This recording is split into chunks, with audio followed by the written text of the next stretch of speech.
자, 오늘 이 말씀 속에 또 함께 귀한 교훈을 얻고자 하는데요. 올 여름은 굉장히 특별한 여름이었던 것 같아요. 가뭄으로 많은 고생을 했고요. 또한 집중폭우로 엄청난 피해를 경험했으며, 또한 100년 만에 찾아오는 무더위를 경험하는 그런 무척 어렵고 힘든 계절을 지낸 것 같아요.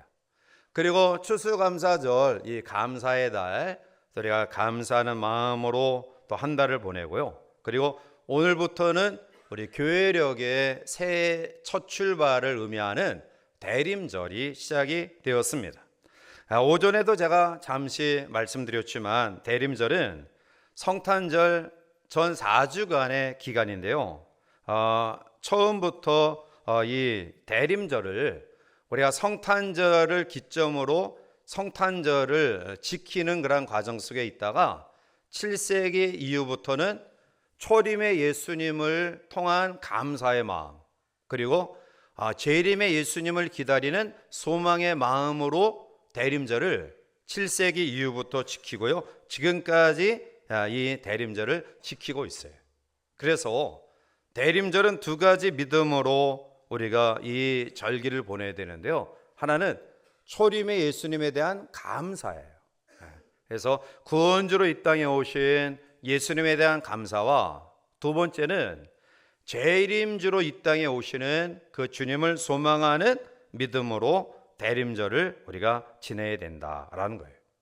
자, 우리가 가을에는 기도하게 하소서, 그러한 식기가 있죠. 가을에는 우리의 마음들이 정말 또 정돈이 되어지면서 기도하기 좋은 계절인데요. 대림절은 우리 같이 한번 따라해 보실까요? 하늘을 생각하는 계절이다. 무엇을 생각하는 계절이요? 하늘을 생각하는 계절이에요. 그러니까 대림절은 천국을 사모하는 계절이에요. 그것이 대림절 속에 우리에게 주시는 교훈이에요. 저는 이 대림절을 맞이하면서 천국을 사모하는 마음을 가지는 그런 믿음을 가지면서 특별히 이 천국을 사모하는 한 사람을 소개하면서 함께 은혜를 나누고자 합니다. 그것은 험악한 인생을 살았던 주인공인 야곱을 통해 우리에게 주시는 그런 교훈을 같이 묵상하고자 해요. 야곱은 오늘 본문에 보면 자신이 살아온 삶의 세월을 나그네 길로 비유하고 있어요.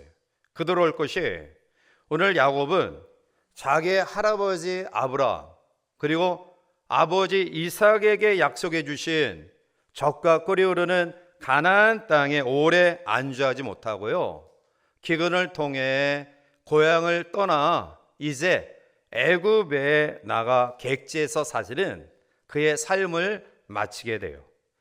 그럼에도 불구하고 오늘 야곱은 늘 돌아갈 본향을 사모하며 살았던 사람인데요. 오늘 말씀을 진술할 때가 그가 130세를 살았던 그러한 때예요. 그런데 그 긴 세월을 살아왔지만 야곱은 편할 날이 없었어요. 오늘 이와 같이 우리의 인생이 그러한 삶의 여정을 거치고 있지 않는가라는 생각을 해보야. 자, 그런데 우리가 이러한 분쟁과 다툼, 싸움과 시련, 역경, 그리고 질병과 죽음이 있는 그런 곳에 살아가는 나그네 여정을 살아가지만, 그러나 오늘 우리의 마음속에 소망이 있는 것은 바로 믿음의 선진들이 가졌던 그 믿음이 우리에게 있기 때문이죠. 히브리서 11장 13절과 14절을 보면 이 사람들은 다 믿음을 따라 죽었다. 약속을 받지 못하였으되 그것들을 멀리서 보고 환영하며 또 땅에서는 외국인과 나그네임을 증언하였으니 그들이 같이 말하는 것은 자기들이 본향 찾는 자임을 나타냄이라 라고 말씀해요. 자, 오늘 본문은 야곱이 애굽 왕 바로 앞에서 진술하는 말씀으로 되어 있는데요, 죽은 줄 알았던 자기 아들 요셉이 22년 만에 다시 살아서 만나는 감격의 기쁨은 가히 우리의 인정의 극치라고 이야기할 수 있는데요, 그래서 창세기 46장 30절에 보면 이 상황을 야곱은 이렇게 고백해요. 이스라엘 즉 야곱이 요셉에게 이르되 내가 지금까지 살아있고 내가 내 얼굴을 보았으니 지금 죽어도 족하도다. 아멘. 22년 만에 죽었다라고 생각한 아들을 극적으로 상면했으니 이제는 여한이 없다라는 거예요. 우리도 어떠한 간절한 소원을 이루었을 때 이제 나 죽어도 소원이 없어 이런 말을 하잖아요. 아마 야곱에게 있어서 이 감격처럼 극적인 그런 감동의 시간은 없었을 거예요. 이제 감격 어린 눈물의 부자 상봉을 마친 요셉은 아버지와 형들을 바로에게 인사시키죠. 바로는 야곱에게 그리고 그의 아들들에게 묻습니다. 너희의 직업이 뭐냐? 그리고 그들은 이렇게 이야기하죠. 종들은 목자입니다. 그리고 우리의 손자가 다 그렇습니다 라고 이야기해요. 여기에는 깊은 의미가 있어요. 목자는 어떠한 사람들입니까? 유목민들이에요. 한 곳에 머물러 사는 인생이 아니라 짐승떼를 이끌고 먹이를 찾아 이곳저곳 옮기는 그러한 사람들이 바로 목자예요. 자, 여기에서 우리에게 주시는 교훈은 바로 우리 모두도 바로 나그네 인생길을 살아가고 있다라는 거예요. 이제 오늘 하늘을 바라보는 이 대림절 기간 속에 야곱의 고백을 통해 몇 가지 귀한 은혜와 결단의 시간을 가지고자 하는데요. 오늘 9절의 말씀에 그 모든 내용이 함축적으로 들어있어요. 자, 우리 9절 말씀을 함께 보시겠습니다. 야곱이 바로에게 아뢰되 내 나그네 길의 세월이 130년이니이다. 내 나이가 얼마 못되니 우리 조상의 나그네 길의 연조에 험악한 세월을 보내온 나이다 하고. 아멘. 자, 여기에는 몇 가지 귀한 진리가 담겨져 있습니다. 하나는 우리의 인생은 나그네 세월이라는 것입니다. 자, 본문 9절 중반절에 보면 내 나그네 길의 세월이 130년이다 라고 이야기해요. 여러분, 우리가 집을 떠나서 여행하는 그러한 사람들을 나그네라고 이야기한다고 한다면 이러한 경우에는 대부분 내가 출발하는 장소 그리고 내가 목적하는 목적지 그리고 어느 정도의 기간을 거치고 그리고 그곳에서 내가 무엇을 할 것인가 이러한 목적들이 분명히 나타나 있어요. 무작정 여행하는 그런 사람도 있지만 그런 경우는 드물어요. 그래서 우리가 휴가를 간다든지 또 아니면은 어떤 여행을 계획했을 때는 이러한 것들을 다 정하고 출발해요. 자, 그런데 인생을 나그네라고 이야기할 때 우리는 우리의 시간과 공간 또는 노정과 행할 일들에 대해서 어느 한 가지 예측 가능한 일이 없다라는 거예요. 어머니 뱃속에서 나온 후 요람에서 무덤에 가기까지 한평생의 나의 노정을 나는 이렇게 이러한 과정을 통해 이렇게 걸어갈 거야. 물론 계획은 하지만 우리 인생이 나의 계획대로 운행되어지는 경우는 극히 드물다라는 거예요. 길을 가다가 어둑해지면 유숙하게 되고요. 또한 볕이 따갑거나 비가 오는 경우에는 은신처로 몸을 피했다가 하죠. 가는 길이 막혀 있다가 한다면 또 돌아가기도 하고요. 그러한 삶의 여정 속에 나를 위협하는 대적을 만나거나 위험을 당하면 맞서서 싸우거나 아니면 그 대적을 피해 가기도 해요. 그러다가 예측 못한 순간 죽음이 오면 결국 우리의 여행길은 그것으로 종지부를 찍고 마는 겁니다. 그래서 베드로 사도는 베드로전서 1장 17절 말씀 가운데 하반절에 나그네로 있을 때를 두려움으로 지내라. 오늘 우리 인생의 여정 또한 베드로전서 2장 11절에 거류민과 나그네 같은 너희를 권하노니 영혼을 거슬러 육체의 정력을 제어하라 라고 말씀하고 있어요. 오늘 우리는 이 땅이 우리의 영원한 처소가 아니에요. 우리는 단순히 지나가는 장막, 텐트에 불과할 뿐이다. 하룻밤을 여인 속에 머무는 것 같은 여정을 우리들이 걸어가고 있다라는 거예요. 자, 따라서 이러한 거류민, 이러한 나그네가 만약 자기가 돌아갈 안식처, 자기를 환영하고 반기고 또 굉장히 극진히 대하는 그런 부모님, 형제자매, 그리고 안락한 거주지가 있다고 한다면 이 여행길이 힘들고 어려워도 잘 감당할 수 있어요. 그런데 자기를 반길 만한 돌아갈 그러한 처소가 없다고 한다면 사실 이 사람의 여행길은 불확실한 그 여행길 속에서 더 극한 고통과 고난과 염려와 두려움을 가질 수밖에 없는 것이죠. 파스칼은 인생을 저녁 무렵 담장 밑에 쪼그려 앉아 마지막 햇볕을 쬐는 아이들로 비유하고 있어요. 먼저 온 녀석이 양지 바른 곳에 자리를 차지하고요. 그리고 석양의 햇볕을 더 많이 받으려고 경쟁을 벌이다가 막상 해가 지고 나면 좋은 자리, 나쁜 자리 의미가 없어요. 그러한 가운데 따뜻한 집으로 돌아갈 수 있는 아이는 그 석양의 햇볕에 그 빛을 바라고 그것을 쬐고 누리다가 그것이 없어지는 가운데 있다 할지라도 그렇게 두려워하지 않아요. 그런데 석양의 햇볕이 점점 저물어가는 가운데, 차가워지는 가운데 내가 돌아갈 안식처가 없다는 것처럼 불행하고 불쌍한 삶이 없죠. 자, 그런데 오늘 우리는 이 대림절에 하나님 나라를 소망할 수 있는, 하나님이 우리에게 예비하신 그 나라를, 하나님께서 우리에게 유업으로 주신 그 나라를 들어갈 수 있는 자격과 특권이 부여되어 있으니 똑같은 여행길에서도 우리는 그렇게 두려워하지 않는 거예요. 나이 드는 사람이나 또 젊은 사람이나 석양빛의 마지막 햇볕을 쬐는, 이제 이 시간이 지나면 나에게 쬐어지는 햇볕이 끝난다라는 그러한 마지막 순간에도 결코 두려워하지 않죠. 왜냐하면 더 광명한 안식처가 우리에게 예비되어 있기 때문에 그래요. 두 번째로 오늘 야곱은 그 세월을 이렇게 정의하고 있어요. 9절 중반절에 내 나이가 얼마 못 되니, 130년을 살고도 자기 나이가 얼마 못 된다라고 이야기하고 있어요. 이런 말이 있죠. 예술은 길고 인생은 짧다.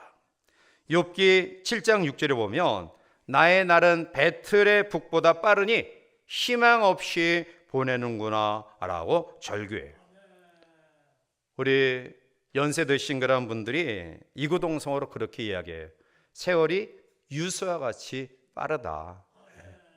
우리 젊은이들, 부모님들, 또 할아버지 할머니들, 여러분과 같이 힘이 넘치는 젊음의 때가 있어요. 지금은 이제 힘도 못 쓰지만, 그런데 이구동성으로 이야기하는 부분이 너무 빨리 시간이 흘러갔다.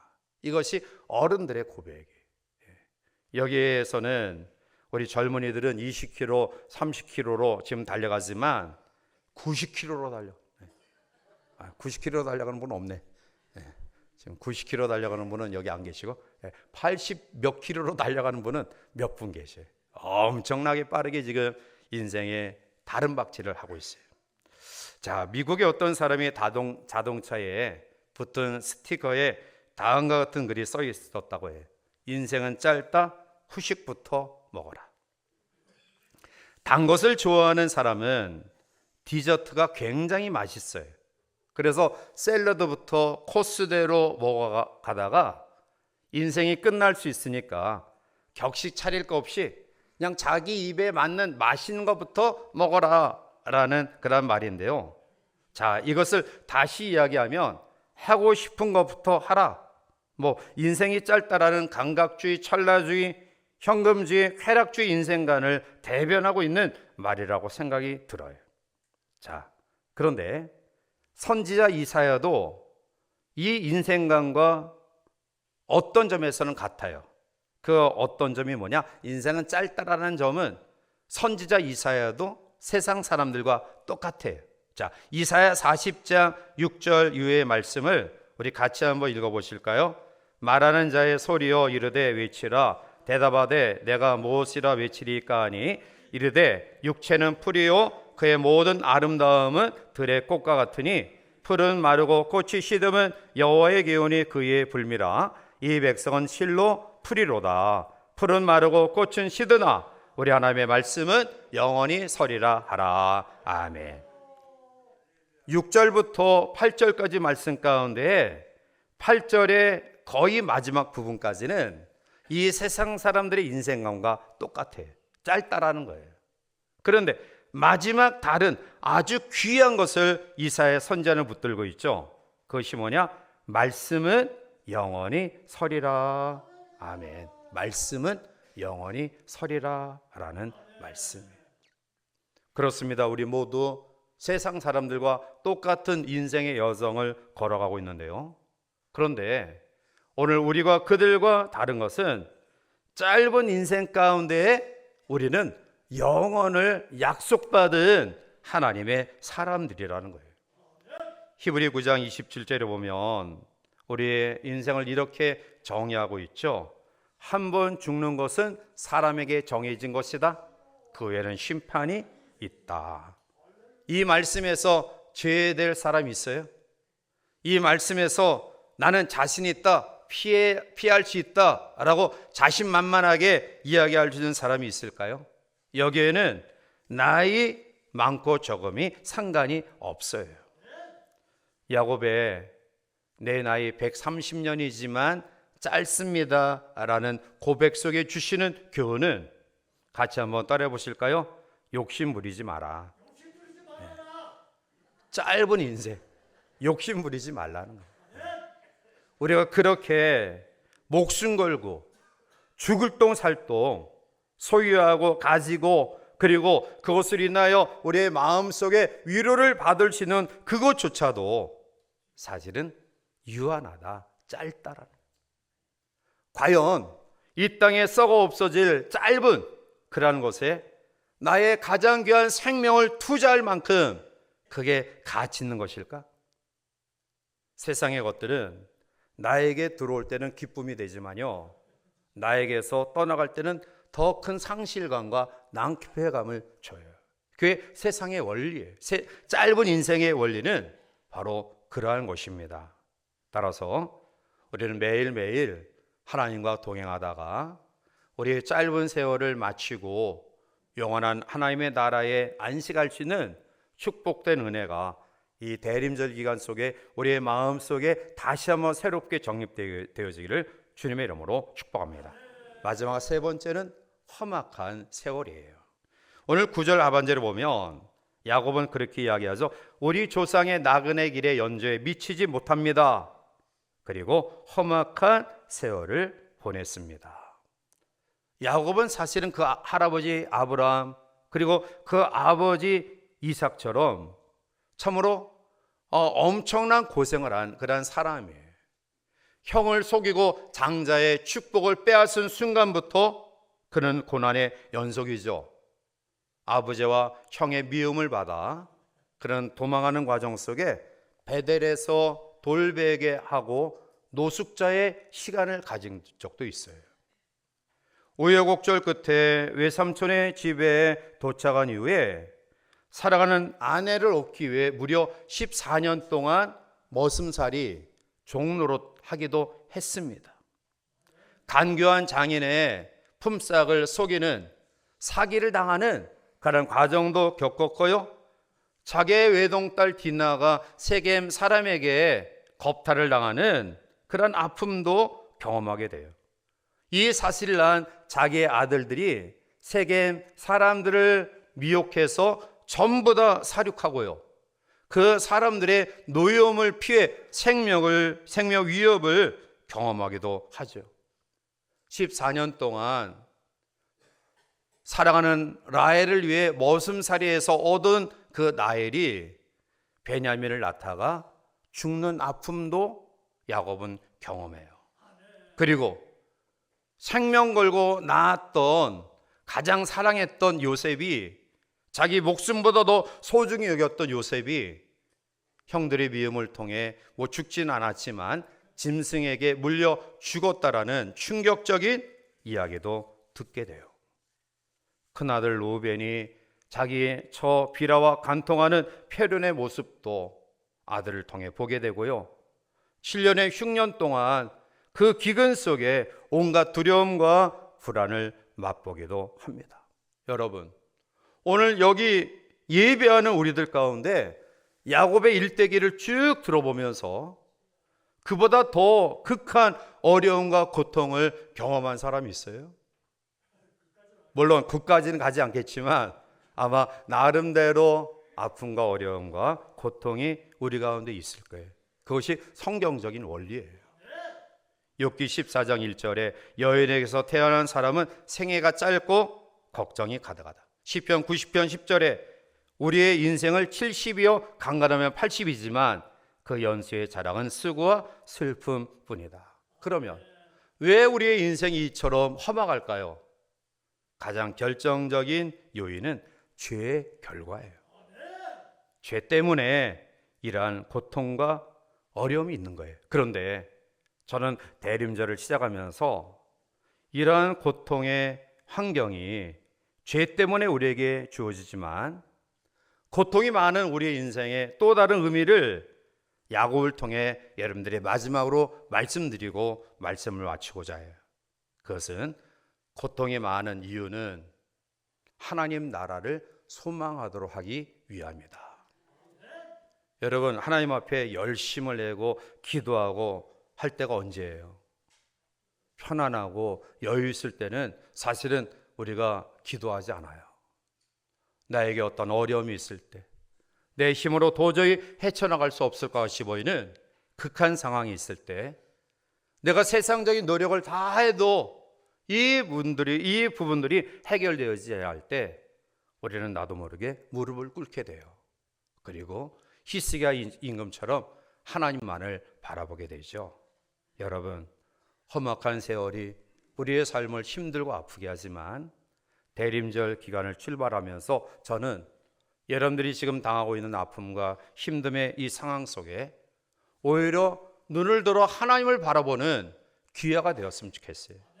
오히려 이 아픔이 나의 삶을 하나님과 다시 한번 재정립하는, 그래서 흐트러졌던 우리의 모습들을 다시 한번 정돈하고 하나님 보시기에 합당한 하나님의 나라를 소망하며 그 나라를 유업으로 받을 수 있는 준비된 믿음을 준비하는 귀한 전환점이 되었으면 좋겠어요. 야곱의 이 고백 속에 주시는 교훈을 다시 한번 기억하고요, 우리의 남은 생애를 천국을 소망하며 하나님의 나라를 다시 한번 바라보면서 우리의 주어진 인생 앞서거니 뒤서거니 함께 아름다운 믿음의 동력자의 삶을 같이 더불어 생활해 나가는 우리 모두가 되시기를 주님의 이름으로 간절히 축원해 드립니다.